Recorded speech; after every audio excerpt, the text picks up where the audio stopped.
لغز عيلة بوراري الهندية، انتحار جماعي ولا جريمة سحر؟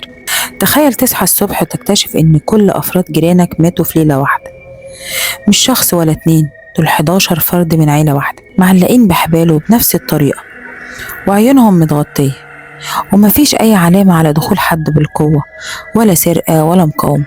الشرطة دخلت البيت ولقت مفاجأة مرعبة، اتلقت مذكرات مكتوبة بخط إيد على مدار 11 سنة بتحكي عن روح الأب الميت اللي كان بيكلم أولاده ويدي لهم أوامر يومية لحد ما طلب منهم الاختبار الأخير.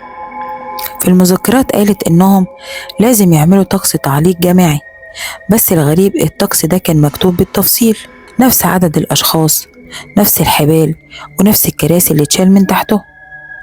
الشرطة قالت إن ده أكيد انتحار جماعي بدافع ديني، بس المذكرات قالت بالتفصيل إنهم إزاي كانوا يربطوا نفسهم، وإنهم لازم يعلقوا نفسهم في شكل طقسي لمدة دقيقة والروح هتنقذهم قبل الموت. لكن الروح ما جاتش وكلهم ماتوا في نفس الليل وبنفس الطريقة.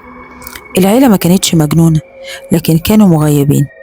لحد النهاردة ناس كتير مش مصدقة إن ده كان انتحار جماعي فعلا، في اللي بيقول فيه سحر وفي اللي شايف إنهم ضحايا عقل واحد سيطر عليهم. والبيت دلوقتي بقى مهجور، والجيران بيقولوا إنهم بيسمعوا أصوات صريخ كل ليلة. وللعلم القصة دي اتعملت فيلم موجود دلوقتي بكل تفاصيله، بس دي مش قصة عن الموت، دي قصة عن الإيمان اللي ممكن يوصل الناس للهلاك. لو حبيت الفيديو اشترك في القناة وفعل الجرس، وقولي تحب تسمع قصة ايه المرة الجاية.